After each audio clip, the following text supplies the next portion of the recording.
Greetings and welcome to Pinball Help. Mike here. Today I'm working on a Deadpool where one of the flippers was sticking. It was definitely a mechanical issue. You take the power off and the flipper's still stuck up. So I've taken the flipper assembly off and here's what I've found. Oftentimes you think it's going to be one of the coil stops because Stern made a bunch of defective ones for a while, but I think I replaced them on this game. Coil stop looks okay, except it's a bit hammered. You can see that. If we look at the coil plunger, you can see that the tip of it is mushroomed out and it's created a ridge, and that was scraping inside of the coil sleeve, causing this thing to mechanically bind. So what causes something like this? Chances are this is the infamous childish flipper flutter thing where they just hit the flipper buttons rapidly, very quickly, and it fires the high power portion of the coil, which slams into this, but they do it so many times that it just really beats up the end of the coil stop.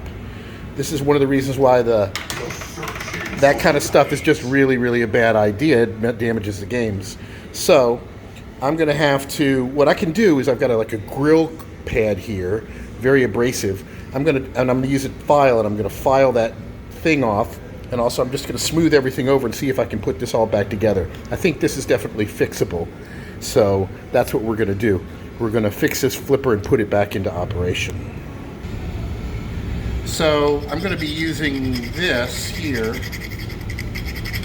and just filing this thing down, and then I will finish it with the Scotch-Brite pad. Alright, so here I am. I've got the coil stop kind of filed down too. I've got the plunger, and this has been cleaned out so it's a little bit nicer. I'm sure there's some striations in there. I'm going to see if I have a replacement one. If not, I'll just reuse this same part. All right. There we go. Nice and smooth. I did replace the coil stop because I had one. So just a little bit of work and we're back in business. So thanks everybody for watching. Be sure to visit pinballhelp.com and subscribe and all of that. And until next time.